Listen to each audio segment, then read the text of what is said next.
ini kali ya bisa share juga kira-kira apa aja yang pengen pengen Nesa ketahui dari Bitcoin gitu. Jadi mungkin nanti biar bisa aku pastikan akan aku jelasin gitu.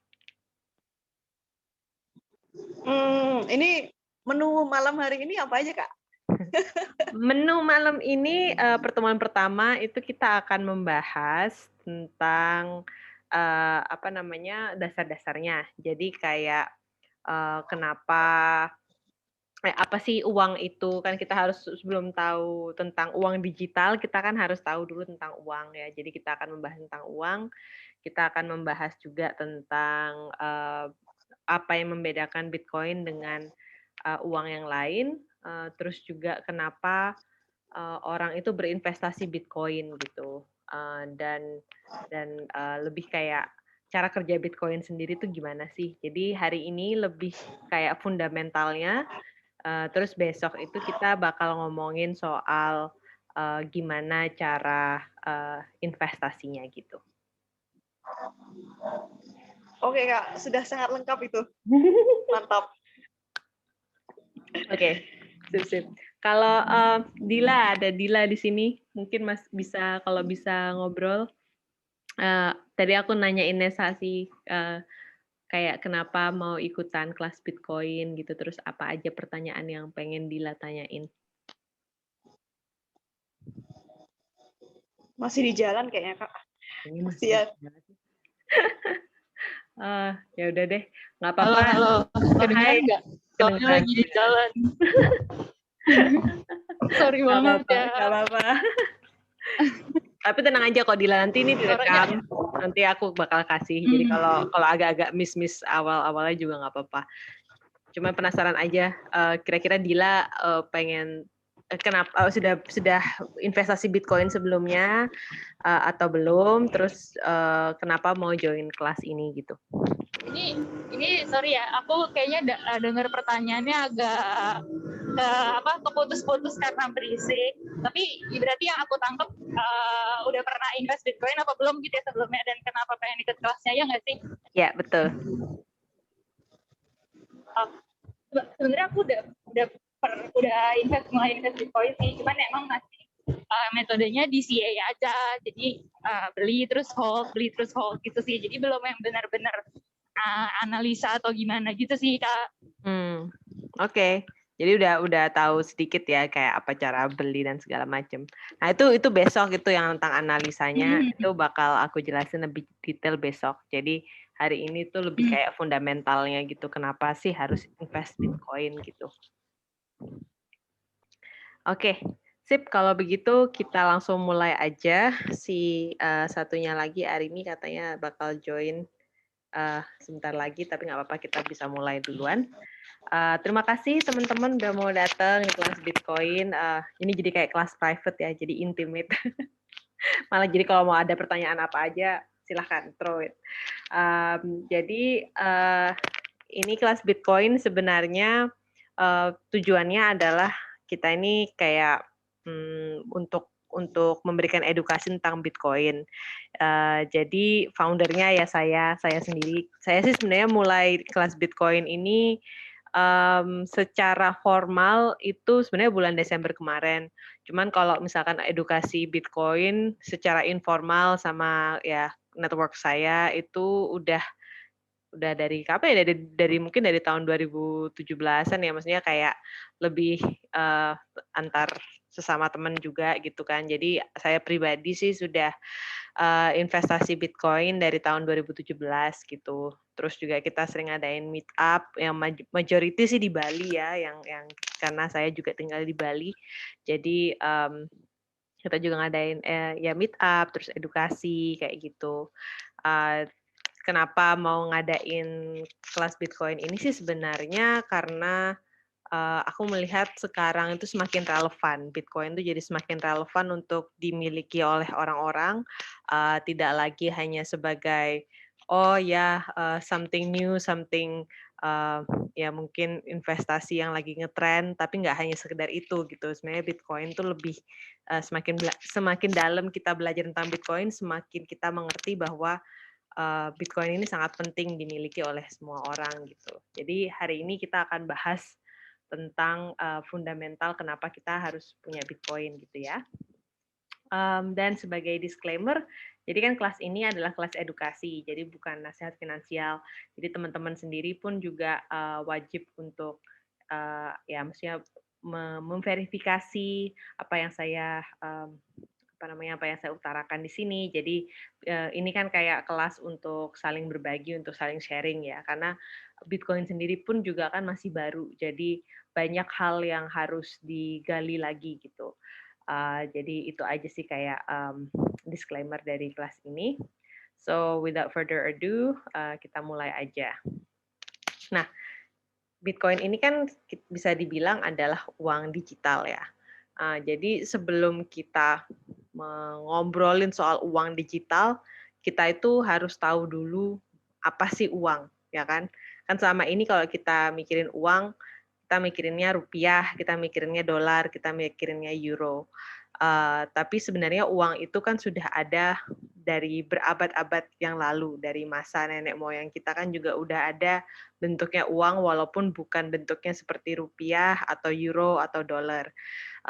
Jadi pertama-tama kita harus tahu dulu uang itu sebenarnya adalah alat yang dipakai untuk berhitung, alat yang dipakai untuk menukarkan satu benda dengan benda yang lain atau satu jasa dengan jasa yang lain, dan uang itu adalah alat untuk menyimpan nilai. Jadi harapannya adalah kalau misalkan aku punya uang 50.000 sekarang, harapannya minggu depan uang 50.000 itu nilainya tetap sama gitu kan. Kita bisa menggunakan uang tersebut dengan nilai yang sama. Dan menyimpan nilai di sini maksudnya adalah uang itu kan kita kan bekerja ya, kita kan bekerja menghabiskan waktu dan tenaga. Nah, hasil dari waktu dan tenaga itu akan disimpan untuk ditukarkan dalam bentuk uang gitu. Nah, jadi sebenarnya uang itu fungsinya seperti yang sudah saya bicarakan tadi sebagai alat hitung, alat tukar, alat penyimpan nilai, dan semakin dia itu bisa digunakan antar ruang, maksudnya semakin cepat dari satu titik ke titik lain itu berpindah, dan semakin lama, maksudnya uang itu tidak berubah bentuk dalam waktu lama, itu berarti uang itu semakin bagus gitu. Nah, jadi kalau kita lihat evolusi uang itu sebenarnya kan jadi nggak tiba-tiba langsung jadi rupiah, jadi dolar gitu kan. Uang itu ada perjalanannya. Jadi dulu itu awalnya kita kan menggunakan sistem barter ya. Jadi teman-teman tahu kayak ya barter, menukarkan satu benda dengan benda yang lain. Cuman permasalahannya sistem barter ini kalau semakin kompleks jadi semakin membingungkan. Misalkan saya itu mau beli rumah gitu kan. Terus sapi saya itu cuman punya, misalkan saya ini adalah petani petani jeruk gitu, punya kebun jeruk, terus pengen beli rumah. Nah, kalau misalkan saya mau bangun rumah, berapa banyak jeruk yang harus saya berikan kepada orang yang membangun rumah kan? Dan belum tentu orang yang bangun rumah itu mau berton-ton jeruk gitu kan juga nggak mungkin. Dan jeruk pun juga ada masa kadaluarsanya, bisa busuk gitu. Jadi dan kalau semakin banyak orang yang involved di dalam sistem perekonomiannya itu, maka jadi semakin kompleks juga kan barternya. Makanya akhirnya manusia menciptakan uang, dan uang itu dulunya bentuknya adalah bentuk komoditas. Jadi dulu tuh ada bentuk kerang, satu daerah itu malah pakai kayak biji-bijian, bahkan ada salah satu pulau di dekatnya Pasifik situ mereka pakai uang bentuknya itu seperti batu besar gitu, tingginya 5 meter, itu adalah uang buat mereka gitu. Jadi manusia itu menggunakan komoditas. Nah, cuman permasalahan komoditas itu satu kadang satu benda yang digunakan uang di satu daerah belum tentu akan diterima di daerah lain kan. Terus juga um, kalau misalkan ada apa komoditas yang mungkin di satu daerah ini banyak gitu. Mungkin di satu daerah garam itu banyak, tapi di daerah lain garam itu sulit. Nah, jadi nggak seimbang kan. Dan juga ada permasalahan tahan lamanya atau enggak gitu. Makanya setelah manusia itu menemukan cara untuk memproses logam-logam kayak bikin pedang, kayak apa itu ya bentuk ya dari besi dan segala macam, akhirnya manusia melihat oh oke kalau misalkan komoditas ini kita pakai dalam bentuk logam yang mana ini lebih susah untuk dicari, terus abis itu ini juga eee, selain susah untuk dicari juga susah untuk membuatnya ya, dan juga kayak logam kayak emas itu kan sulit untuk berkarat. Jadi, bisa tahan lama, bisa digunakan antar ruang dan waktu. Nah, makanya akhirnya emas itu dijadikan uang yang paling lama kita gunakan dari abadnya, sebelum, apa namanya, sebelum, before centuries ya, sampai sekarang kan maksudnya logam emas masih dipakai. Cuman masalahnya emas itu punya kelemahan. Biarpun emas itu sering mestinya emas itu, tahan lama, tapi emas itu sulit untuk dipindahkan karena ada bentuk fisiknya dan berat kan ya. Jadi kalau misalkan saya itu mau pindah nih, misalkan saya dari Indonesia mau pindah ke, Jepang gitu, terus saya punya emas banyak, saya menabung dalam bentuk emas. Kan susah mau mengirim emas ini ke Jepang, saya harus, ya meng-hire bodyguard, saya harus memikirkan nanti berangkasnya seperti apa gitu. Belum belum lagi nanti kalau misalkan bakal dirampok sama orang ya kan. Nah makanya, eee, dulu itu emas itu disimpan di dalam bank. Bank itu posisinya adalah tempat penyimpanan emas. Nah, sebagai bentuk bukti bahwa kita punya emas di dalam bank, bank itu mengeluarkan yang namanya sertifikat emas.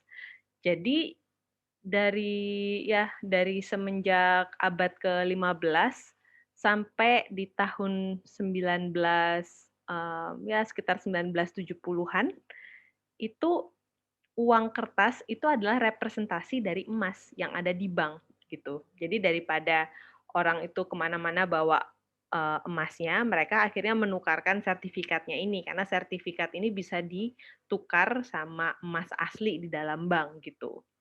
Nah, ya long story short, mmm, karena banyak orang yang menggunakan, sertifikat emas ini akhirnya orang-orang melihat, oh sebenarnya lebih convenient ya kalau nggak pakai emasnya gitu. Makanya akhirnya uang sertifikat emas ini, eee, akhirnya bank-bank itu lebih fokus untuk menukarkan uang kertasnya aja.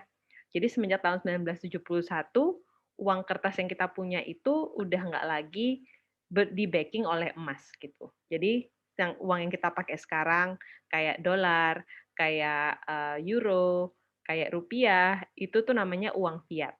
Uang fiat itu kan nggak di-backing sama emas. Jadi apa yang membacking uang fiat ini? Uang ini di-backing oleh kepercayaan kita terhadap negara, ya kan?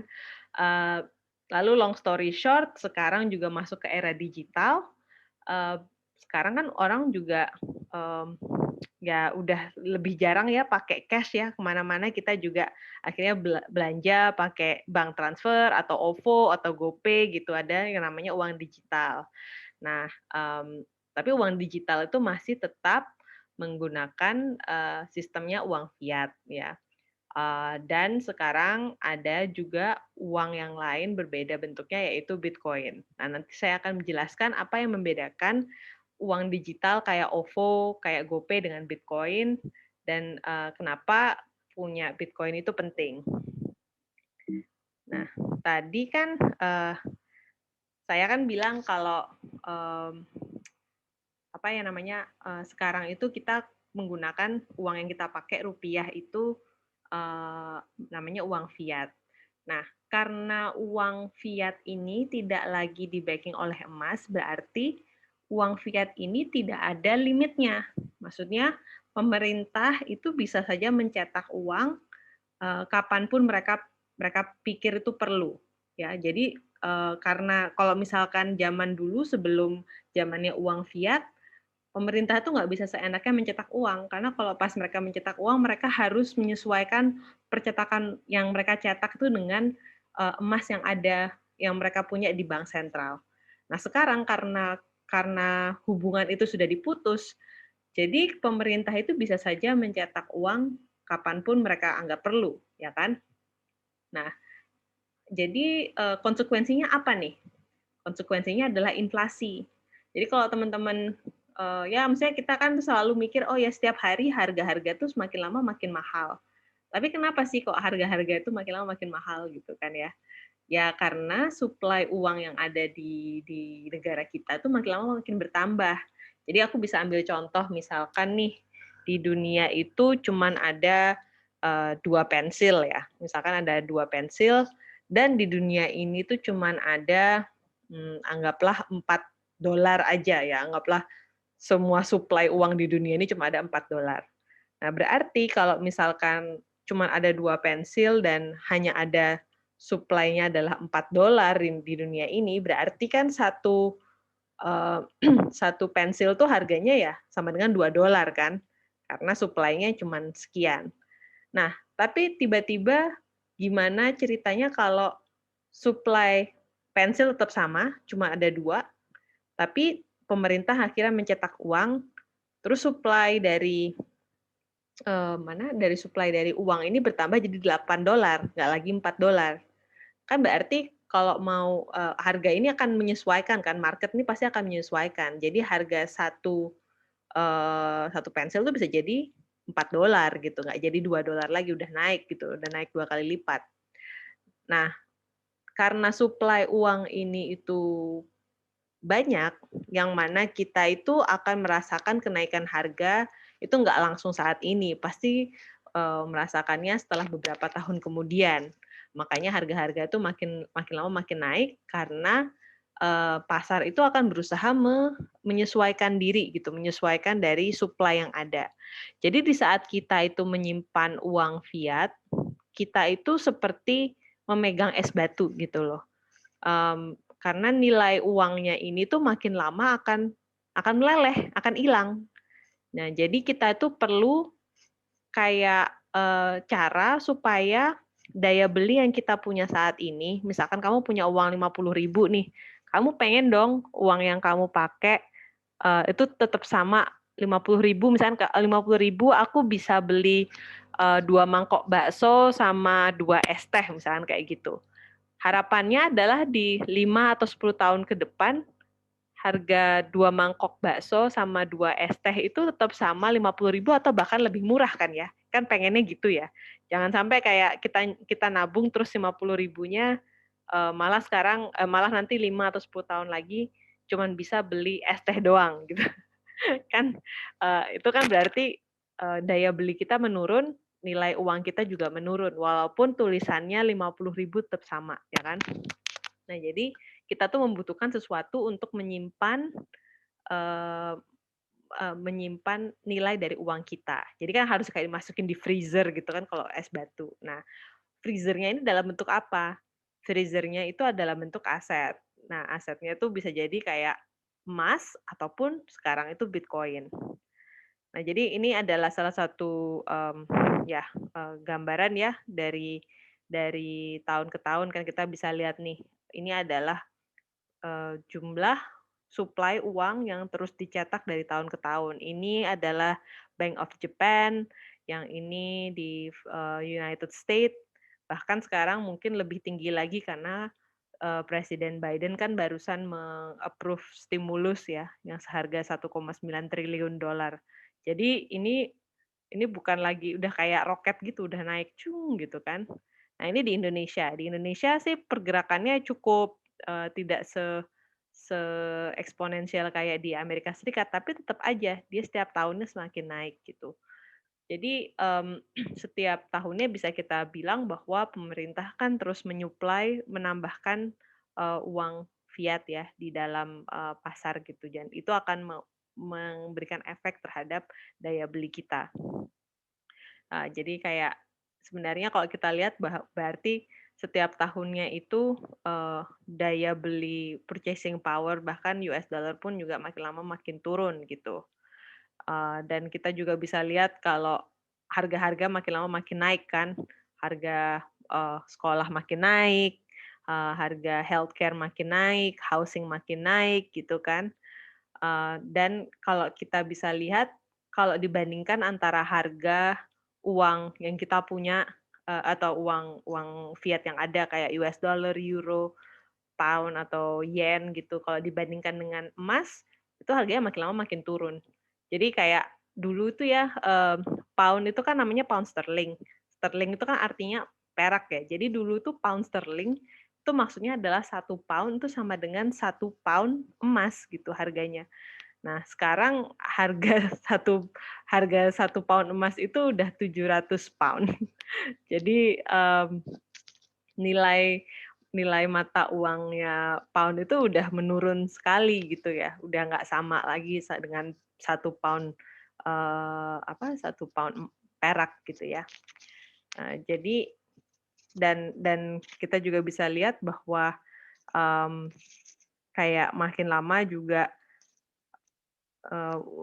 waktu untuk bekerja itu semakin lama makin tinggi kan, makanya kayak sekarang kita bisa ngelihat trennya juga orang-orang tuh punya kerjaan nggak hanya 1 atau 2 tapi maksudnya nggak hanya 1 harus ada kayak 2 atau punya bisnis sampingan atau apa gitu kan karena untuk memenuhi kebutuhannya gitu. Maksudnya kayak ya teman-teman sini saya anggap semuanya milenial ya kayak ya termasuk saya gitu kayak kita selalu dengar dulu ceritanya orang tua, oh iya dulu mama papa bisa beli rumah gitu, umur-umur kalian tuh bisa beli rumah gitu. Sekarang tuh kayak udah jarang juga gitu orang-orang yang umur ya 20 sampai 30-an udah bisa beli rumah itu kan sudah kalau nggak punya orang tua yang sangat kaya berarti ya laki gitu kan ya karena gaji kita itu kenaikan gaji, kenaikan kenaikan dari promosi pun tidak sebanding dengan tingkat inflasi yang ada gitu. Jadi ya ini sekedar semacam perspektif gitu bahwa makanya investasi itu penting dan kita juga harus melihat dulu investasi yang seperti apa karena semua investasi kayak saham itu pun masih punya koneksi dengan uang fiat gitu. Kayak kita lihat sekarang saham itu naik, nilainya sangat naik, itu juga jadi warning signal juga karena kayak negara-negara yang mau menghadapi hyperinflation itu biasanya harga stock marketnya juga naik gitu kan ya, karena dia melihat perbandingan dengan uang supply uang yang ada gitu. Nah ini kan tadi saya bilang tentang hyperinflation gitu bahwa di setiap negara yang mengadopsi sistem uang fiat, ya maksudnya hampir semua negara semuanya sekarang pakai sistem uang fiat, itu pasti akan menghadapi yang namanya hyperinflation kayak gitu. Yang paling recent sekarang kan kayak Venezuela. Venezuela itu barusan kemarin mengeluarkan mata uang baru, maksudnya mencetak uang baru 1 juta bolivar dan 1 juta bolivar itu sama dengan 7.000 rupiah gitu, 0,5 sen. Itu 1 juta bolivar. Jadi ada pecahan 1 juta, ada pecahan 100 juta, ada pecahan 500 juta. Dan inflasi mereka ya tinggi sekali gitu ya.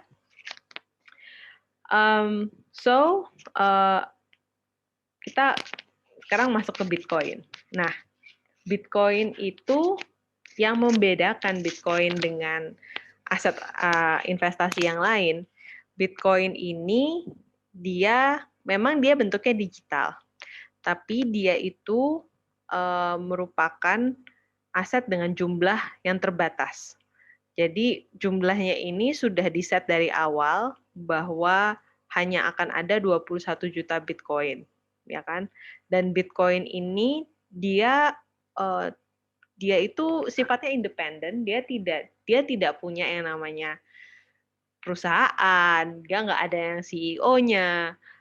Dia ini ya udah aset aja gitu, aset digital. Sama kayak emas. Emas itu kan juga nggak ada yang namanya perusahaan, ya ada perusahaan yang bergerak untuk menambang emas dan sebagainya. Tapi kan emas itu bukan diciptakan oleh satu perusahaan. Emas itu ya adalah suatu komponen metal yang ditemukan oleh manusia terus akhirnya diolah gitu kan ya. Nah, jadi Bitcoin ini juga sama. Bitcoin itu sebenarnya hanyalah komputer program dan dia sifatnya dia tidak ada perantara. Jadi dia tidak dijalankan oleh perantara bank atau kekuasaan sentral gitu. Dan gunanya adalah Bitcoin ini akan ditransaksikan secara peer-to-peer, jadi antar sesama gitu kan. Dan jumlahnya terbatas. Karena jumlahnya terbatas, makanya tuh harganya makin lama makin naik karena demand-nya itu semakin tinggi tapi supply-nya itu tetap aja sama gitu.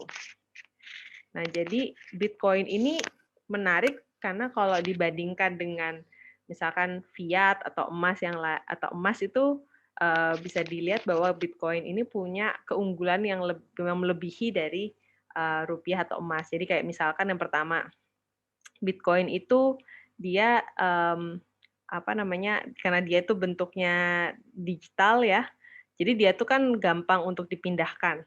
Ya kan kalau emas kan agak sulit untuk ditransaksikan. Jadi dan dia itu bentuk sifatnya adalah tidak ada kekuasaan sentral, bukan dari satu negara atau gimana gitu. Jadi kalau misalkan saya mau mengirimkan uang ke negara di Zimbabwe, ya udah gitu, saya bisa langsung mentransaksikan ke teman saya di Zimbabwe tanpa harus kayak di bank kan berarti harus dari bank saya, nanti kirim ke bank perantara, nanti dari bank perantara kirim ke bank perantara yang lain, baru nanti ke banknya dia, dan setiap perantara ini kan nanti pasti ada fee-nya gitu. Nah, kalau Bitcoin tuh enggak, itu langsung. Jadi kayak saya bisa mengirimkan nilai langsung ke tangan orang lain gitu. Terus dia itu karena bentuknya digital, jadi dia langsung gampang untuk diverifikasi. Kalau emas atau rupiah kan masih banyak tuh yang emas palsu atau uang rupiah palsu, atau kadang kan emas nggak semua orang bisa memverifikasi itu benar atau enggak sih emas yang aku punya. Tapi kalau misalkan Bitcoin itu dia udah karena di dalam komputer program, jadi kita udah tahu gitu, itu bisa dapat diverifikasi. Dan dia juga susah untuk dipalsukan gitu kan. Dan yang menariknya adalah Bitcoin ini dia dapat dipecah. Jadi teman-teman kadang mungkin dengarnya kayak Bitcoin itu mahal sekarang udah sampai 800 juta gitu kan. Masa aku nggak punya duit 800 juta, jadi aku susah untuk kalau misalkan mau investasi Bitcoin misalkan kayak gitu. Tapi sebenarnya nggak kayak gitu juga. Bitcoin ini bisa dipecah sampai 100 juta. Jadi mungkin teman-teman nggak bisa beli satu Bitcoin, tapi teman-teman bisa beli 0,00001 Bitcoin kayak gitu. Jadi misalkan 100.000, sebentar, kalau misalkan ya 100.000 itu sekitar 0,00002, 0,000-nya berapa kali ya? Pokoknya sama dengan 20.000 Satoshi deh. Jadi kayak satu pecahan terkecilnya Bitcoin itu namanya Satoshi. Jadi sekitar 100.000 itu sekitar 20.000 Satoshi gitu. Jadi teman-teman masih bisa untuk beli Bitcoin dalam jumlah paling kecil itu juga bisa gitu. Dan dia itu juga Bitcoin ini sifatnya terdesentralisasi. Nanti saya akan jelaskan maksudnya desentralisasi itu apa. Oke. Nah, jadi kalau bisa kita lihat Bitcoin itu dibandingkan dengan investasi yang lain itu dia outperform, dia melebihi performa dari investasi yang lain ya. Dan ini tuh dilihat juga dari beberapa aspek. Yang pertama itu dari kelangkaannya tadi, Bitcoin tuh cuma ada 21 juta. Terus yang kedua itu dari networknya Bitcoin. Jadi nanti saya akan jelaskan kayak gimana sih cara kerjanya Bitcoin dan kenapa networknya Bitcoin itu yang membuat Bitcoin ini harganya jadi semakin tinggi gitu ya. Nah ini bisa kita lihat juga kalau kita investasi, ini dari data tahun lalu sih, jadi mungkin sekarang sudah berubah ya. Tapi kalau misalkan kita mau investasi nih Bitcoin, misalkan 10 tahun dari beli Bitcoin 10 tahun yang lalu, itu sekarang ROI-nya tuh udah 7 juta %. Kalau mungkin 2 tahun yang lalu udah 300%, bahkan mungkin sekarang lebih. Jadi kalau dibandingin sama gold atau saham, itu udah jauh banget gitu, jauh banget investasi ROI-nya ya, return of investment-nya. Jadi kenapa sih orang-orang itu berinvestasi Bitcoin? Jadi yang pertama adalah gunanya mereka melihat karena Bitcoin ini terbatas dan tidak dikontrol oleh negara, jadi mereka pengen mengunci nilai harta mereka dari inflasi, ya kan? Terus karena dia tadi itu juga sifatnya, maksudnya dia tuh bebas dari negara, jadi dan dia bentuknya private juga. Bitcoin ini satu-satunya aset yang 100% milik Anda gitu, yang mana itu nggak bisa diambil dari tangan Anda. Nah, karena kalau misalkan kita ngomongin emas, misalkan kayak emas kan aku bisa beli emas, aku bisa naruh itu di brankas, kan orang nggak akan tahu nih aku aku punya emas dan sebagainya. Tapi jangan salah, emas itu pun masih dimiliki oleh negara. Kayak pas tahun 1933 pemerintah Amerika Serikat waktu itu mencatat siapa orang yang punya emas, terus habis itu mereka datang ke rumahnya penduduk itu dan menjarah emasnya dari tangannya rakyat karena itu adalah properti negara. Nah, kalau Bitcoin itu nggak akan bisa negara itu susah dan menurut saya sih impossible untuk mengambil Bitcoin ini. Terus asetnya ini bisa liquid dan bisa diakses di mana saja.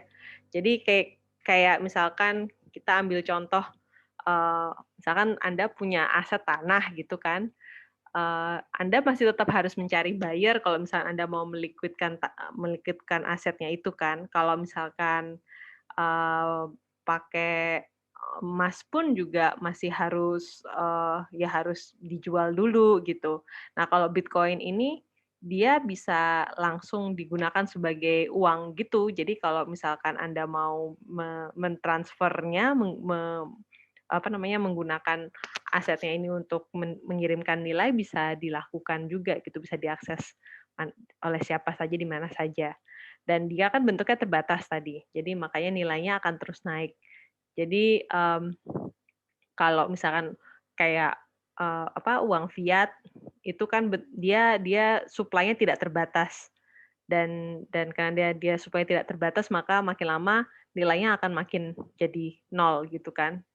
Uang ya anggaplah kayak uang dulu, uang 50 perak bisa beli permen, bisa beli mungkin kayak minum es teh gitu waktu pas zaman kakek nenek kita atau mamah kita waktu masih SD masih bisa beli itu Rp50.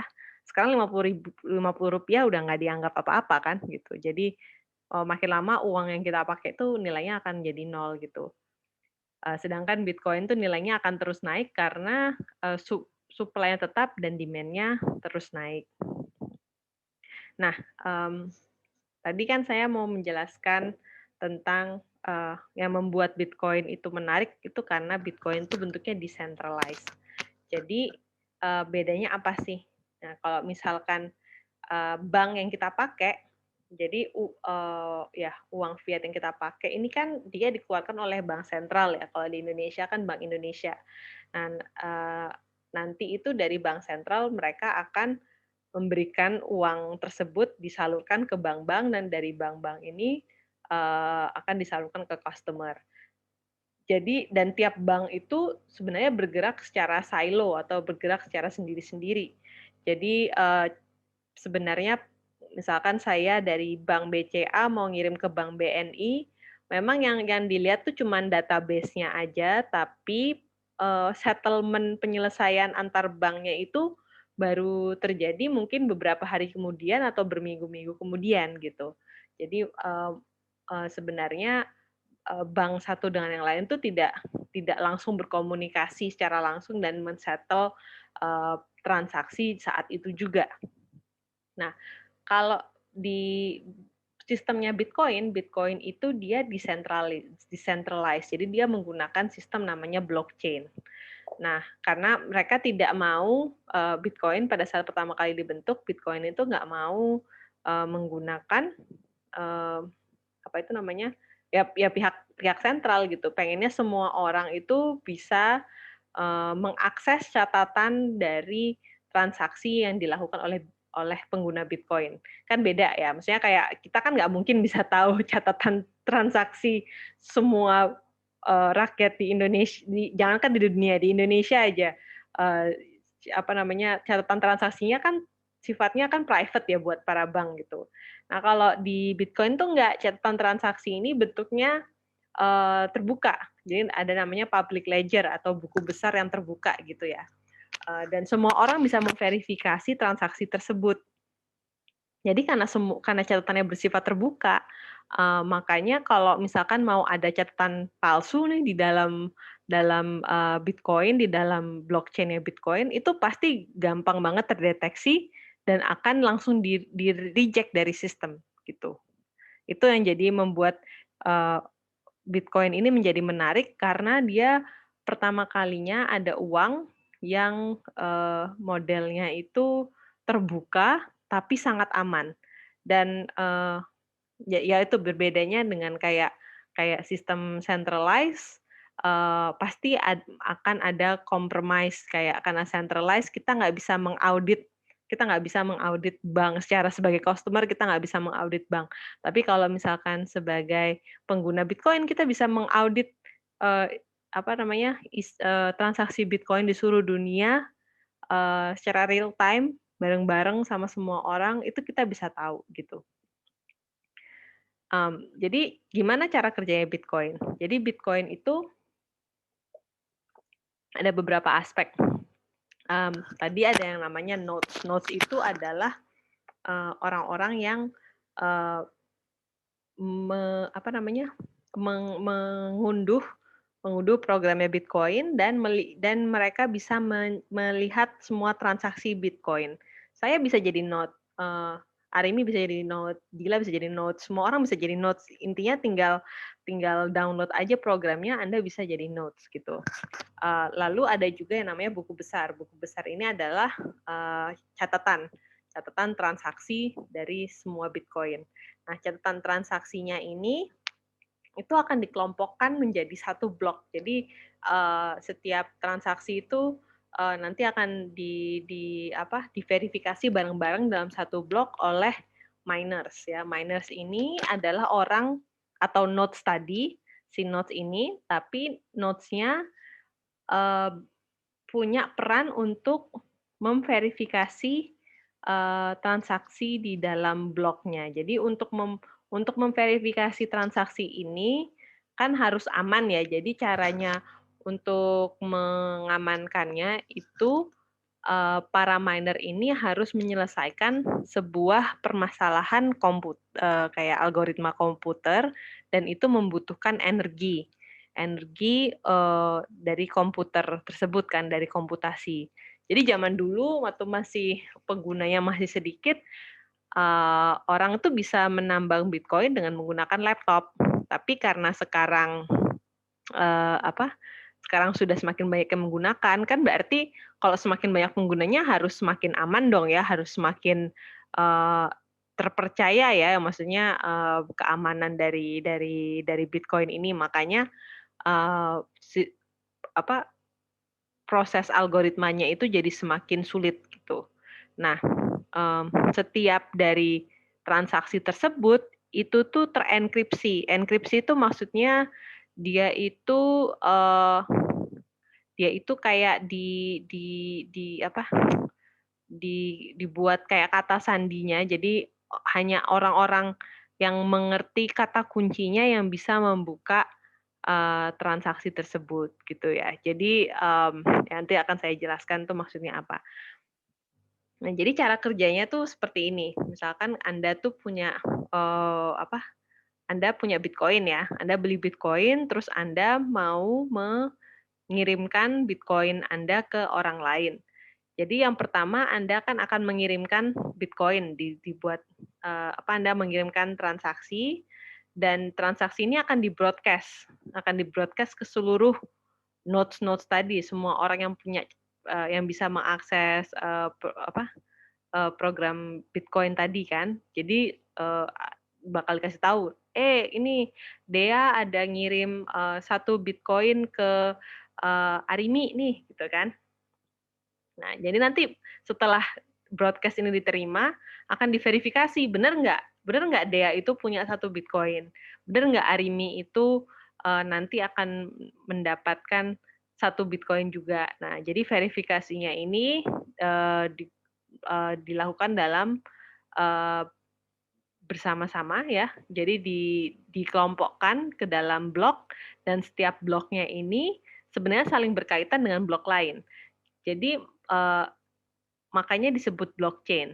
Dan inti dari blockchain adalah data yang sudah dimasukkan ke dalam blockchain itu tidak bisa diubah. Jadi kalau misalkan saya itu mau mengubah, misalkan tadi kan saya mau ngirim 1 Bitcoin ke Arimi nih. Terus habis itu Arimi mau nakal, Arimi mau bilang kayak, sebenarnya aku nggak dapat 1 Bitcoin, tapi aku ubah itu jadi 10 Bitcoin, misalkan kayak gitu, mau mengubah datanya. Nah, kalau misalkan mau mengubah data itu, berarti Arimi itu harus mengubah data-data di sebelumnya, data-data dari blok sebelumnya dan blok sebelumnya. Sekarang itu sudah ada hampir 600.000 blok, lebih dari 600.000 blok. Jadi Arimi itu harus mengubah semua data yang pernah ada 600.000 blok sebelumnya. Yang mana itu kan tidak mungkin dilakukan, dan Anda pun juga harus bersaing dengan semua orang, karena semua orang tahu catatannya kan, misalkan kayak, loh kok tiba-tiba Arimi bilang ada 10 Bitcoin padahal dia terimanya 1 Bitcoin. Kan semua orang ada ratusan ribu node di seluruh dunia punya catatannya sama, tapi kok cuma Arimi yang beda. Nah, itu bakal di-reject kalau misalkan kayak gitu. Pokoknya intinya adalah di Bitcoin itu catatannya tuh catatan yang paling umum yang akan diterima. Terus dan semua catatan ini tuh kan dia terenkripsi ya, jadi dia sangat aman. Jadi untuk memecah, misalkan kayak mau menghack Bitcoin itu perlu jadi kayak probabilitasnya itu seperti 2/4 miliar gitulah. Jadi intinya itu sangat sulit sekali untuk mengira-ngira atau memalsukan transaksi di dalam Bitcoin sendiri. Nah,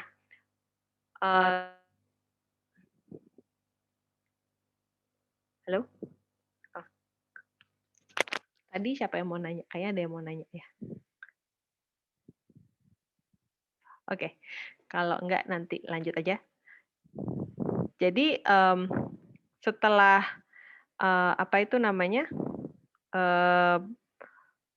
jadi setelah ini tuh diverifikasi, setelah transaksi itu akan diverifikasi, nanti miner itu akan berlomba-lomba membuat blok baru. Blok baru itu supaya nanti ada transaksi baru yang akan masuk ke dalam sana.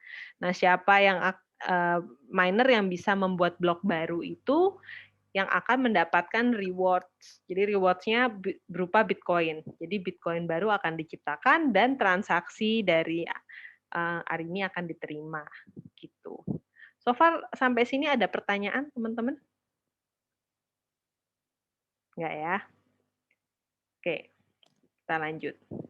Nah, jadi pertanyaannya, terus Kak, sebenarnya Bitcoin itu kan nggak ada backing, maksudnya dia cuma digital aja, dia nggak ada bentuk fisiknya. Terus banyak orang yang bilang nilai Bitcoin dari mana dong? Maksudnya kan nggak ada bentuknya, bukan perusahaan juga, jadi nggak ada kayak ibaratnya kita nggak bisa tahu keberlangsungan cash flow dari Bitcoin-nya gitu kan ya. Jadi nilai Bitcoin itu dari mana? Nah, nilai Bitcoin itu sebenarnya terletak dari network-nya tadi, si network jaringan keuangannya Bitcoin yang sangat sangat kuat dan sangat aman karena dia tadi datanya tidak bisa dipalsukan, tidak dapat diubah-ubah, dan kalaupun ada yang mau menyerang, dia pasti akan menjadi semakin kuat. Nah, itu yang menjadi keunikan dari Bitcoin. Berbeda dengan ya bisa dibilang monetary network yang lain ya. Misalkan kayak kita ngomongin kalau kita membedakan Bitcoin dengan PayPal gitu kan. PayPal adalah perusahaannya. PayPal juga orang bisa mengirimkan uang melalui PayPal. Tapi PayPal itu kan sangat bergantung dengan sistemnya PayPal itu sendiri. Kalau tiba-tiba nih PayPal itu diserang, maksudnya diserang dalam artian ya mungkin ada hackers yang mau penetrasi PayPal, terus juga mengambil uang dari PayPal atau mengubah kode dari PayPal. Karena dia bentuknya tersentralisasi, sekalinya PayPal jatuh ya udah, berarti uang kita juga akan keikut dong gitu. Nah kalau Bitcoin ini semuanya open source, bahkan dalam membentuk programnya pun juga semua orang bisa berpartisipasi, bisa berkontribusi untuk membangun program Bitcoin. Dan karena ini bentuknya open source dan semua orang bisa melihat kode di balik Bitcoin, jadi kalau misalkan ada orang yang mau mengubah-ubah kode tersebut, itu pasti semua orang tahu. Maksudnya terutama orang-orang yang aktif jadi developer ya, misalnya yang ngerti kode pasti, loh kok ini kok ada kayak gini, itu bakal gampang sekali dideteksi. Jadi kalau kita bisa lihat ya dari siklusnya, jadi semakin semakin banyak orang yang menggunakan Bitcoin maka nilainya akan semakin naik kan. Karena nilainya semakin naik itu akan menjadi insentif buat para miner untuk bergabung di dalam Bitcoin dan meng-secure network-nya. Jadi akhirnya network ini jadi semakin secure. Kalau jadi semakin secure, berarti orang-orang akan semakin confidence dengan nilai Bitcoin itu sendiri. Dan kalau semakin confidence, maka semakin banyak usernya. Jadi bisa dibilang Bitcoin itu yang paling paling menarik itu adalah dari network-nya itu tadi, gitu. Nah, terus Bitcoin ini sebenarnya punya siklus ya. Jadi untuk mengamankan Bitcoin dan memastikan bahwa Bitcoin itu hanya akan ada 21 juta, maka sebenarnya Bitcoin itu dikeluarkan tuh berdasarkan jadwal, ya kan? Jadwal tuh supaya memastikan dia tidak tiba-tiba misalkan reward ke Bitcoin jadi naik gitu secara nggak sengaja tiba-tiba naik kan kalau misalkan rewardnya fluktuatif itu kan juga nggak bagus buat supply kan kita juga nggak bisa menentukan supply-nya. Nah makanya dari awal Bitcoin itu pas dibentuk oleh Satoshi Nakamoto dia menentukan bahwa Bitcoin supply-nya akan diatur setiap 210.000 blok. Nah, jadi kalau bisa dibilang adalah sekitar 4 tahun sekali, itu reward-nya Bitcoin itu nanti reward yang diberikan kepada miner itu akan dipotong menjadi setengah. Jadi atau dalam artinya setiap 4 tahun sekali Bitcoin itu dia akan jadi semakin langka. Jadi yang mungkin mungkin 4 tahun yang lalu setiap kali miner itu membentuk blok baru, miner itu akan mendapatkan 25 Bitcoin ya. Tahun ini cuman 12,5 Bitcoin gitu. Jadi Bitcoin yang dikeluarkan oleh sistem tuh makin lama makin sedikit. Nah, jadi apa yang terjadi karena supply-nya Bitcoin makin lama makin sedikit. Yang terjadi adalah setiap 4 tahun sekali itu harga Bitcoin menjadi naik, ya. Jadi Bitcoin kan sebenarnya dibentuk tahun 2009, tapi anggaplah maksudnya mulai diterima dan mulai banyak yang mengadopsi itu di tahun 2010. Nah, pada tahun 2010 sampai 2011 itu harga Bitcoin itu masih 0,01, cuma 1 sen. Harga Bitcoin itu cuma 1 sen. Terus di tahun 2012 itu pertama kalinya Bitcoin supply Bitcoin dipotong jadi setengah. Jadi awalnya reward-nya miners itu 50 Bitcoin, jadi di tahun 2012 dipotong jadi 25 Bitcoin. Nah, yang terjadi karena supply yang makin sedikit, jadi yang awalnya pertama kali halving Bitcoin di harga $4, tiba-tiba dia naik di tahun ke 2013 naik jadi $1.163. Terus ya dan apa namanya di tahun 2016 itu kan halving kedua. Jadi dia dari harga yang dibuka di harga 365, terus dia tiba-tiba setahun kemudian dia naik jadi 19.000 gitu. Memang pada tahun 2018, 2019 kita bisa lihat bahwa harganya turun, tapi kalau kita perhatikan, kalau misalkan Anda itu berinvestasi Bitcoin dari pertama kali dia halving sampai halving selanjutnya ya sebenarnya masih untung kan ya. Maksudnya dari $4 jadi $185 kan masih untung. Dari 2016 dari $300 naik jadi $3.350 kan juga masih untung 10 kalinya, ya kan?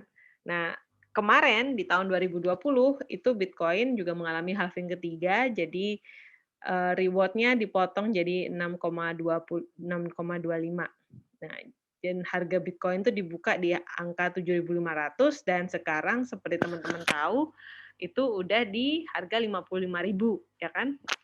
Dan intinya adalah harga ini halving ini akan mencapai puncaknya biasanya setahun setelah halving ketiga gitu. Nah, jadi harga tertingginya berapa itu kita masih belum tahu. Cuman prediksi banyak yang bilang kayak kalau dilihat dari tren sebelumnya bisa jadi 100.000, bisa jadi $200.000 gitu kan. Dan yang pasti nanti akan turun karena Bitcoin ini bentuknya siklus gitu kan ya. Tapi setelah turun dia nanti akan naik lagi gitu. Yang pengen saya kasih tahu adalah kalau untuk Bitcoin itu sebenarnya lebih baik ya yang katanya Dila tadi gitu. Maksudnya lebih baik DCA aja, dollar cost averaging.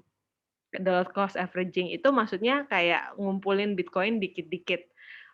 Karena apa namanya? Kalau kita melihat harga Bitcoin dalam kalau kita melihat harga Bitcoin dengan apa itu namanya dengan harga harian, pasti teman-teman kayak wah shock ngelihatnya harganya naik turun naik turun naik turun gitu. Tapi kalau misalkan kita zoom out ya sebenarnya harganya Bitcoin ya dia konstan dia naik gitu kan, dia naik dari tahun ke tahun. Dan Bitcoin itu sebenarnya lebih bagus untuk daripada di trading itu lebih bagus dikumpulin gitu karena kalau misalkan Anda mentrading biasanya nanti Anda masih harus membayarkan pertama fee kan untuk ke exchange. Terus yang kedua mungkin kayak hari ini Anda misalkan Anda beli Bitcoin di harga $40.000. Terus habis itu Anda kan akhirnya untung sampai Anda mungkin menjual di harga 50.000 dengan harapan nantinya Bitcoin bakal turun lagi dan Anda bisa beli, ya kan? Anda bisa beli yang lebih rendah gitu. Tapi ternyata Bitcoin makin lama makin naik, jadi Bitcoin yang Anda kumpulkan tuh lebih sedikit gitu. Nah, jadi makanya lebih baik itu kalau Anda mengumpulkan Bitcoin dengan menabung secara rutin saja. Nah, ini kan yang tadi saya bilang, kalau kita bisa lihat bahwa harga Bitcoin itu ya sebenarnya kalau kita lihat zoom out ya makin lama makin naik. Dan ini ada namanya stock to flow. Stock to flow itu melihat perbandingan antara stok, ya maksudnya kayak supply yang ada dengan pergerakannya Bitcoin gitu. Nah, kita bisa memprediksi bahwa nantinya di akhir 2021 mungkin Bitcoin akan mencapai sekitar 100 atau 200 ribu dolar. Nanti akan turun lagi, tapi nanti setelah berarti 2024 bakal ada halving lagi, ya berarti teman-teman juga masih bisa ya menikmati yang namanya bull run yang sekarang kita lalui sekarang ini gitu. Jadi itu adalah stock to flow-nya. Nah, kira-kira dari sini ada pertanyaan nggak teman-teman? Mau nanya dong Kak. Boleh. Ini kan tadi pokoknya Bitcoin itu dia ibaratnya pace untuk dia circulating keluar itu kan dikontrol kan dengan halving itu. Iya. Berarti kan lama-lama makin berkurang tuh. Iya. Nah, ketika lama-lama udah berkurang rewardnya, terus yang incentivize miners untuk terus menjalankan si jaringan blockchain ini tuh gimana? Maksudnya apakah ada waktunya nanti akan Bitcoin tuh ya jadi crash aja gitu ya udah karena udah nggak ada lagi yang mau jalanin. Sebenarnya sih insentifnya miner itu ada dua. Yang satu reward dari bloknya itu, sama yang kedua transaction fee. Jadi setiap kali kalau Dila mau ngirim Bitcoin kan nanti harus bayar fee dari walletnya. Itu fee-nya itu akan dibayarkan ke miner. Nah, kalau kita lihat sebenarnya data itu sekarang itu miner paling banyak dapat uang itu sebenarnya dari transaction fee. Lebih dari transaction fee daripada dari blockchain rewardnya itu. Tapi kan maksudnya mereka tetap harus jadi agak oke sih sistemnya untuk supaya mendapatkan transaction fee kan mereka harus memverifikasi transaksi. Untuk memverifikasi transaksi mereka tetap harus mengeluarkan computation power untuk buat blok baru. Jadi sekarang tuh insentifnya miner itu lebih ke arah transaction fee. Jadi kalau misalkan nanti kalaupun supply, misalnya halvingnya makin lama makin berkurang, tapi volumenya semakin tinggi, ya sebenarnya miner masih sangat untung untuk membuat memverifikasi transaksi itu. Oke. Oh iya paham. Oke. Thank you Kak. Kalau Nesa ada pertanyaan mungkin? Atau kayak wah terlalu banyak informasi? Atau apa ya, mungkin masih yang belum dipahami itu apa gitu? Aku mau nanya dong dia. Boleh. Tapi banyak pertanyaannya. Nggak apa-apa. Mungkin masih nyambung sama pertanyaan sebelumnya. Aku mau nanya kalau yang transaksi pakai Bitcoin tuh maksudnya transaksinya gimana ya? Kan jadi gini, Arimi sudah beli Bitcoin? Belum, ya. Jadi pertama-tama Arimi kan harus beli Bitcoin dulu.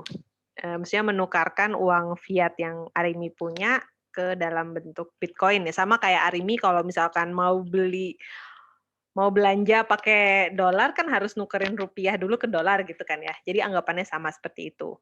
Nah, cuman jadi setelah Arimi itu beli Bitcoin, nanti Bitcoin itu akan disimpannya di mana? Ya kan nggak, kalau emas kan disimpannya ya Arimi bisa simpan di brankas gitu. Nah, kalau Bitcoin itu disimpannya di dalam wallet. Nah, wallet ini adalah ya program yang bisa mengakses Bitcoin yang maksudnya Bitcoin itu kan cuma ada di dalam program Bitcoin itu sendiri kan. Jadi wallet ini adalah aplikasi yang bisa mengakses Bitcoin-nya yang Arimi punya. Nah, nanti kalau misalkan Arimi mau mengirimkan Bitcoin Arimi, ya berarti Arimi harus mengirimkannya lewat wallet gitu. Jadi Arimi nggak bisa mengirimkan, misalkan Arimi mau ngirim Bitcoin ke rekening bank aku di BCA, itu nggak bisa. Karena kan itu lain sistem. Jadi Arimi harus kalau mau mengirimkan Bitcoin ke aku, berarti Arimi harus mengirimkan dalam bentuk Bitcoin juga ke wallet yang aku punya gitu. Berarti kan kayak transfer gitu ya? Iya, kayak Transfer tapi sesama Bitcoin. Iya. Maksudnya bukan kayak kalau PayPal kan kayak di web-web gitu dia nerima pembayaran via PayPal. Kalau Bitcoin tuh apa ada juga web-web yang menerima pembayaran pakai Bitcoin gitu? Jadi sebenarnya siapapun bisa menerima Bitcoin asalkan mereka punya wallet ya. Jadi kayak aku kan tinggal di Bali nih, kayak di Bali itu di tahun 2017-an itu banyak tempat-tempat yang bisa menerima Bitcoin gitu. Jadi kayak kamu mau bayar kopi, mau bayar spa, mau nginep gitu tuh bisa bayar pakai Bitcoin. Cuman sayangnya kan pemerintah Indonesia itu melarang pembayaran menggunakan Bitcoin langsung. Misalnya kayak bayar langsung bayar antar Bitcoin gitu dilarang sama pemerintah karena sama kayak misalkan kamu mau bayar kopi kan nggak mungkin bisa bayar pakai dolar gitu kan. Jadi intinya pemerintah di Indonesia mau mengamankan mata uangnya. Nah jadi pertanyaan Arimi tadi, bisa nggak untuk bayar-bayar? Itu bisa. Jadi karena banyak pemerintah yang melarang langsung penerimaan secara Bitcoin, jadi Bitcoin ini akhirnya jadi kayak medium tukar. Ada namanya kartu crypto.com tuh. Jadi kartunya ini tuh sebenarnya walletnya Bitcoin. Jadi Arimi bisa beli Bitcoin nih. Misalkan Arimi beli Bitcoin harganya 1 juta gitu kan. Arimi masukin ke dalam wallet kripto ini dan walletnya ini tuh punya kartu dan kartunya tuh bentuknya Visa. Jadi Arimi bisa belanja-belanja ke vendor-vendor apapun, mau ke Alfamart, mau ke mana gitu, itu bisa menggunakan kartu kriptonya. Nanti setiap kali Arimi transaksi, itu kan yang kepotong dari Bitcoin-nya Arimi gitu. Tapi nanti yang diterima sama vendor itu bentuknya rupiah. Jadi kayak dari wallet-nya itu langsung menukarkan, misalkan Arimi belanja apa gitu di Alfamart 100.000 gitu. Nanti kartu crypto.com-nya itu bakal mengkalkulasi 100.000 itu sama dengan berapa Bitcoin sih. Nah, nanti akan dikurangin Bitcoin-nya, terus yang diterima sama vendornya bentuknya rupiah gitu. Jadi kayak sekarang itu sudah ada kayak invention, penemuan-penemuan dan solusi untuk kayak gini gitu. Oke, udah paham yang itu, makasih. Nah, terus pertanyaan berikutnya ya, kalau Bitcoin ini kan setelah aku pelajari itu kan kayak dia teknologi banget gitu ya. Nah, kalau kita mau invest di Bitcoin tuh kita perlu paham teknologi juga nggak sih? Atau ibaratnya kan kalau kita invest di saham, kita tuh harus bisa baca laporan keuangan, atau harus bisa baca teknikal gitu kan. Nah, sementara kalau Bitcoin itu kan yang aku lihat kan teknologi banget. Nah, apakah kita tuh sebelum invest di Bitcoin tuh harus paham teknologi juga atau enggak gitu? Sebenarnya sih kalau aku melihatnya Bitcoin itu ini adalah the new invention sama seperti internet ya. Misalnya kayak zaman dulu waktu pas aku nggak tahu ini teman-teman umurnya berapa, tapi pas zaman aku masih muda ya ampun, itu kalau mau koneksi internet tuh agak ribet ya, maksudnya kayak harus colokin dulu kabelan ke telepon, habis itu misalkan mau chat sama orang ada yang namanya IRC, harus ngetik dulu IP-nya dan segala macam. Jadi memang agak teknikal. menurut maksudnya kalau bisa dibilang sih Bitcoin itu ya memang ada aspek teknologinya, tapi day by day itu sekarang orang-orang udah mulai mempermudah user experience dari mau membeli Bitcoin atau menyimpan Bitcoin gitu. Karena kan Bitcoin ini bentuknya open source, jadi banyak aplikasi yang bisa dibangun di dalam environment-nya Bitcoin. Nah, pertanyaan Arimi, apakah Arimi itu harus tahu tentang teknologi? Menurutku sih tergantung dari seberapa jauh Arimi itu mau mengeksplor Bitcoin, ya kan? Kalau misalkan Arimi cuma mikirnya, oh aku sebenarnya kayak technical banget, nggak begitu tertarik. Ya udah, yang paling dasar adalah kalau Arimi punya aset kan berarti Arimi harus tahu dulu gimana caranya mengakses aset tersebut dan juga menyimpannya secara aman, ya kan. Jadi paling tidak fundamentalnya paling dasar itu dulu gitu.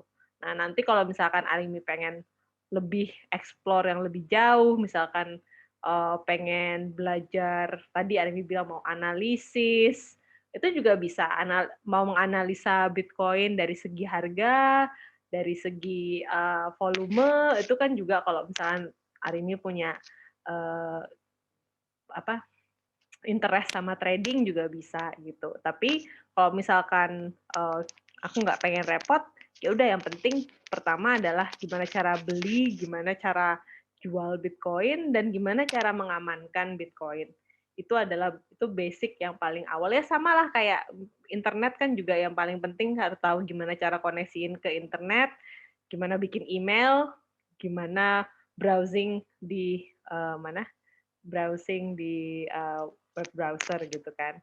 Intinya sih yang basicnya. Tapi another thing that I want to say, karena Bitcoin ini dia bentuknya decentralized dan dia nggak ada ibaratnya dia itu bukan bank, bukan ada perusahaan. Jadi kepemilikan Bitcoin itu adalah tanggung jawabnya kita gitu. Jadi nggak misalkan terjadi sesuatu dengan Bitcoin karena kelalaian kita sendiri, kita nggak bisa kayak mengkomplain ke customer service-nya Bitcoin itu nggak ada gitu. Jadi kayak you need to know a little bit about this basic thing supaya kamunya nanti ke depannya bisa lebih enak gitu, bisa lebih aman gitu. Oke, nah terus pertanyaan berikutnya, harta kita yang di Bitcoin itu dilapor ke pajak nggak sih? Kalau Jadi kayak saham gitu kan ya. lapor tuh. Nah, kalau sekarang ini ya sepengetahuanku memang belum ada dari sisi pajak belum ada regulasi tentang tentang berapa banyak cryptocurrency yang kita punya. Cuman kalau dengar-dengar dari beberapa teman-teman di exchange, di teman-teman yang jualan cryptocurrency itu memang pemerintah lagi menggodok peraturan tersebut. Nah, ini kalau misalkan mau lihat dari Amerika Serikat aja ya, yang maksudnya yang udah punya peraturannya. Jadi kalau di Amerika Serikat itu yang dikenakan pajak adalah misalkan Anda itu men-trading Bitcoin. Jadi kalau misalkan kamu aktif trading nih, kan ada gains-nya ya, ada dapat keuntungan dari tradingnya, itu yang dilaporkan. Tapi kalau misalkan hanya menyimpan saja, kamu mau mentransfer ke mana saja ke orang-orang, tapi masih dalam bentuk Bitcoin dan bukan di trading, itu nggak dipajakin.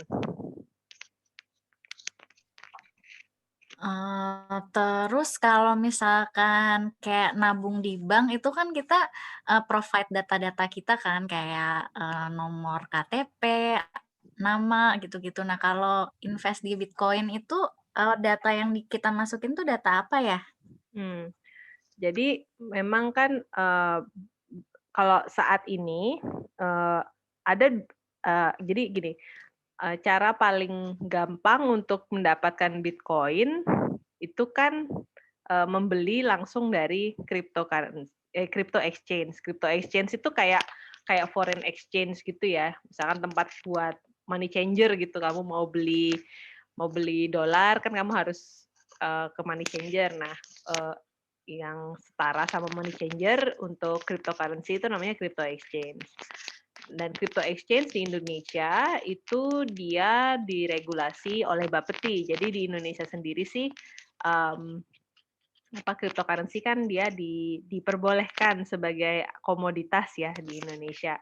Cuman karena di bagian masih dalam ranah pemerintah itu membutuhkan KYC to know your customer. Jadi ya sama prosesnya seperti seperti kamu ke bank kan nanti mereka minta foto KTP dan sebagainya. Itu adalah persyaratan untuk membuka akun di crypto exchange. Cuman pertanyaannya misalkan Arimi bilang, tapi kan aku orangnya nggak begitu pengen nih misalkan data-dataku aku kasihkan ke pihak ketiga gitu, misalkan kayak gitu. Nah, itu sebenarnya ada juga solusi kayak mau membeli Bitcoin tanpa harus menggunakan KYC. Jadi ada beberapa website yang mana kamu tuh bisa langsung beli dan jual Bitcoin ke sesama pengguna. Jadi peer to peer. Jadi nanti sistemnya itu kayak escrow. Maksudnya escrow itu jadi platformnya ini cuman kayak marketplace yang mengkoneksikan antara penjual Bitcoin dengan pembeli Bitcoin gitu kan.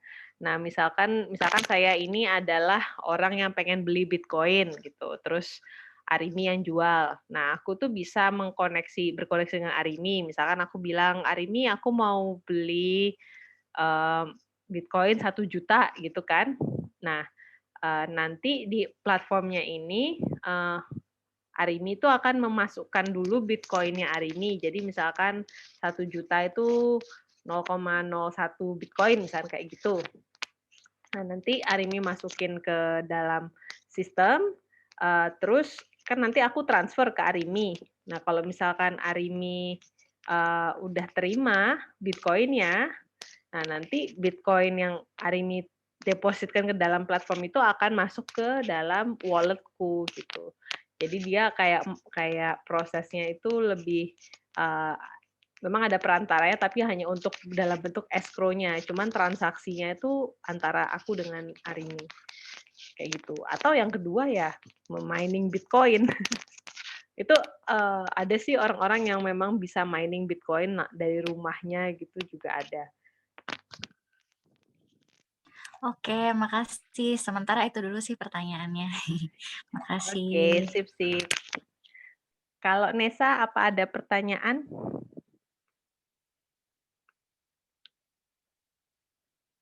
Sip. Kalau tidak ada, mungkin nanti teman-teman mungkin bisa memikirkan kalau siapa tahu ada yang mau ditanyakan besok juga boleh. Nah, besok ini kita akan ngobrolin tentang gimana caranya membeli Bitcoin, menjual Bitcoin, terus juga tadi kan si Dila nanyain soal gimana tuh Kak, misalkan baca ya mungkin indikator, mungkin sedikit kayak ilmu trading sedikit ya biar kita bisa tahu, bisa baca kapan sih waktu yang tepat untuk beli, kapan sih waktu yang tepat untuk jual, misalkan kayak gitu. Terus juga kita akan belajar tentang gimana caranya mengirim, menerima Bitcoin, terus juga perkembangan Bitcoin yang terbaru, dan juga ngomongin soal menyimpan Bitcoin secara aman. Nah, nanti kita akan ngobrolin soal wallet, tentang private keys. Ini memang agak technical, cuman ini termasuk penting sih, gitu. Oke. Sip, kalau begitu, kalau tidak ada pertanyaan, ya sampai di sini saja dulu kelas kita ya. Saya mau nanya lagi dong. Boleh. Mungkin tadi udah dijelasin di awal. Tadi kan aku aku agak telat. Dia udah berapa lama sih invest di Bitcoin? Aku udah dari tahun 2017 sebenarnya. Dulu tuh Oh, oke aku oke. beli Bitcoin, maksudnya Bitcoin masih harganya $600. Sekarang udah 55.000. Cuman ya gitu, apa namanya, dulu tuh atau aku pertama kali beli Bitcoin tuh kayak, eee, awalnya aku dengar Bitcoin tuh dari tahun 2013, 2014 gitu sih aku denger. Terus habis itu, pernah kayak ke kafe waktu aku lagi jalan-jalan ke luar negeri, aku lihat ada tulisannya di situ, accept Bitcoin gitu kan. Terus aku tanya, "Bitcoin tuh apa?" Gitu. Terus mereka bilang, "Oh itu loh, apa, internet money," gitu. Terus aku yang, "Apa ya? Oke." Terus dulu di Ubud itu, karena aku tinggalnya di Bali, nah di Ubud tuh ada ATM Bitcoin. Jadi dulu tuh kita bisa masukin, uang kertas, terus nanti ada keluar QR code-nya, nanti tinggal di-scan, terus kita dapat Bitcoin, gitu. Cuman, ternyata sama pemerintah Indonesia, mesin itu mau dipajakin PPN, berapa persen gitu kan, akhirnya mesinnya dicabut karena mereka harus bayar PPN dalam bentuk Bitcoin kan ya lumayan banyak ya. Nah, tapi dari situ sih, dari beli-beli di, ATM-nya dulu, terus habis itu ngelihat harganya naik, makanya akhirnya aku kayak interest gitu. Cuman, ya kayak benar-benar mendalami banget itu mungkin sekitar setahun, 2 tahun terakhir ini sih. Kak Dea, Oke. kan waktu 2017 itu kan berarti lagi sebelum yang sempet harganya naik banget juga itu kan Iya, masuknya. Nah, mhm, terus habis itu crash, maksudnya bukan crash, maksudnya sempet turun lagi turun kan banget setelah ya. yang tadi. Itu sempet keluar, maksudnya sempet dijual atau sempet kayak, udahlah Bitcoin gak percaya, udah gitu, atau emang kayak percaya aja terus. Aku sih waktu itu kayak, ya memang turun, memang wah kok turun ya gitu. Tapi, aku masih untung, maksudnya masih untung banyak sih dari yang itu. Dan, waktu itu aku tuh punya prinsip bahwa, karena waktu awal-awal kan memang dia tuh harganya naik nih, dan, aku ngerasa kayak walaupun tahun 2018, 2019 dia naik turun kayak gini, aku tuh masih lebih untung nyimpen uang dalam bentuk Bitcoin di dalam wallet-ku daripada aku tuh nyimpen di bank. Karena nanti ujung-ujungnya kayak kena admin, terus ya namanya kalau udah di akun bank itu kayak agak gatel untuk diambil gitu kan, biarpun kadang kan kayak ngerasa, aduh, pas lagi butuh duit gitu, terus akhirnya diambil. Kalau pakai Bitcoin kan kayak, prosesnya itu masih agak harus niat banget, harus butuh-butuh banget, baru aku bisa mencairkan Bitcoin-nya gitu kan. Jadi aku tuh selama tahun 2018, 2019 tuh I treat it as a saving account aja gitu. Jadi aku ya dollar cost averaging, cuman kalau aku ada duit, misalkan dapat gaji, 10%-nya aku masukin ke dalam Bitcoin kayak gitu. So, jadi nggak terlalu terobses dengan ininya ya, dengan apa, kenaikan harga fluktuatifnya itu, Kenaikan, gitu. tapi kan turunnya lumayan jauh tuh Kak. Maksudnya apakah malah ibaratnya sekarang kalau misalkan turun dikit aja terus kayak turun terus kayak panik gitu. Kak Dea nggak ada kayak rasa, ini bakal turun malah jadi lebih bakal jauh lagi nggak sih? Maksudnya kayak beneran nggak sih gitu? Eee, Maksudnya apa yang membuat Kak Dea memutuskan kayak ini tuh masih bisa untuk menjadi saving account-nya Kak Dea gitu? yang waktu itu sih cuman ya maksudnya waktu itu sih cuman kayak, oh oke turun tapi kayak, tadi aku bilang kayak masih ada untungnya. Karena waktu pas dia naik banget, itu aku gajian juga, maksudnya dalam artian I reap the benefit, kayak aku beli ini, beli itu, gitu kan. Terus pas turun, memang akhirnya nggak se-excited, cuman pas mau deket-deketnya ya terutama pas kemarin pandemi sih, yang 2020 itu, I feel I'm so thankful aku tuh, nabung di Bitcoin karena, aku kan sebenarnya punya bisnis, aslinya kan punya bisnis kayak dalam ranah tourism ya, pariwisata.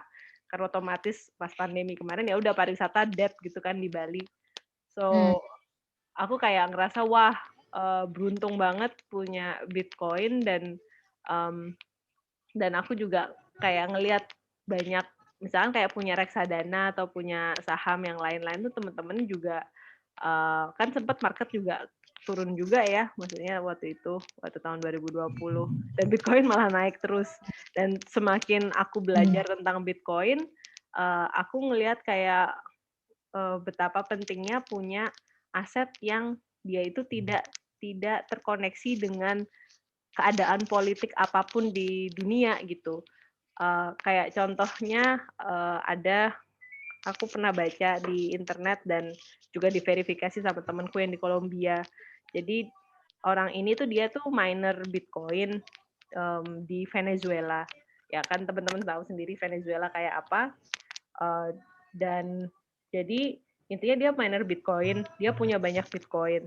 Tapi keadaan perekonomian negaranya kan hancur, turun. Jadi dia akhirnya mengungsi ke Amerika Serikat. Waktu dia mengungsi itu dia nggak bawa apa-apa, dia nggak bawa emasnya, dia juga nggak bisa ngambil uang di buku tabungannya gitu kan. Pokoknya dia berangkat, dia ke Amerika Serikat, terus sampainya di Amerika Serikat, dia download wallet dan dia masukkan private keys-nya dia. Jadi uang Bitcoin-nya dia ya udah dia bisa akses di Amerika Serikat.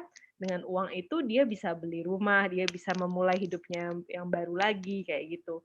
Dan cerita kayak gini tuh banyak di Venezuela dan banyak di negara-negara yang ibaratnya ya in the brink of collapsing gitu kan. Oke, itu mungkin di Venezuela gitu. Maybe it's not going to happen in Indonesia, but we never know kayak. Dan aku pas kemarin tahun 2020 aku ngerasa kayak shit, kalau misalkan perekonomian nggak jalan ya maksudnya kita gimana gitu kan. Ya kita lihat sendiri kemarin kayak Myanmar aja waktu pas kudeta Myanmar kemarin, masyarakat mau ngambil uang di bank nggak bisa gitu kan. Jadi it's very important to have an asset that you can take around yang bisa kamu bawa kemana-mana, yang nggak terkontrol oleh, maksudnya tidak dikontrol oleh pemerintah, yang tidak bergantung sama pemerintah dan bisa diterima di mana-mana juga gitu. So I think that's the beauty of Bitcoin. Dia misalnya seluruh pemerintah di dunia itu ngelarang Bitcoin gimana? Ya kan Apakah maksudnya tetap gini, caranya pemerintah untuk menghentikan Bitcoin itu cuma satu. Ya mematikan listrik di seluruh dunia. Udah. jadi meskipun dilarang seluruh pemerintah di dunia itu tetap nggak ngaruh ya? Nggak ngaruh. Ya sama lah kayak ibaratnya apa itu yang perang anti narkoba gitu kan. Wah, pemerintah kan melarang narkoba, tapi jumlah pengguna narkoba juga meningkat terus di dunia ya kan. Maksudnya kayak pemerintah paling cuma bisa memberikan guidelines dan tapi makanya itu sekarang itu pemerintah punya dua opsi untuk dengan Bitcoin, karena Bitcoin ini untuk dilarang udah terlalu telat buat pemerintah karena network-nya udah terlalu besar, penggunanya sudah terlalu banyak dan orang-orang juga mulai, maksudnya they believe on the technology dan juga visi di balik Bitcoin itu sendiri, karena Bitcoin itu sebenarnya visinya adalah ingin memisahkan antara pemerintah dengan uang gitu. Uang harusnya uang sendiri gitu. Pemerintah harusnya pemerintah sendiri. Jangan sampai pemerintah dengan uang bercampur, jadi banyak kepentingan-kepentingan pihak-pihak yang tidak baik gitu, malah merugikan rakyat gitu. Sebenarnya intinya sih kalau dilihat dari sejarahnya dan dari pendekatannya para developer ya sebenarnya intinya gitu. Jadi kalau ditanya, pemerintah punya opsinya ya antara mengembrace atau menyetop. Tapi kalaupun mereka berusaha menyetop, masyarakat tuh nggak bisa di-stop karena yang masyarakat kan tetap punya akses internet, masyarakat tetap punya akses listrik. Kalaupun internet mau dimatikan itu terlalu merugikan buat perekonomian secara nasional ataupun secara global kan, karena semua orang masih sangat bergantung terhadap internet. Dan kalaupun internet diputus, Bitcoin tuh masih bisa diakses pakai radio. Oke, ada orang menggunakan transaksi Bitcoin pakai radio signal, itu juga bisa. Gitu. Oke, sip. Semoga hari ini memberikan sedikit pencerahan. Dan kalau ada pertanyaan-pertanyaan, ya tolong nanti ditulis, terus ya nanti kalau kita bisa diskusi lagi besok. Besok jamnya sama di jam 7 WIB atau jam 8 WITA. Itu ya. Oke. Sip, kalau begitu Thank terima you, Kak kasih Dea. banyak teman-teman. Semuanya selamat malam ya. Makasih. Thank you. Terima kasih, Bye-bye. Kak. Thank you, bye-bye. Bye.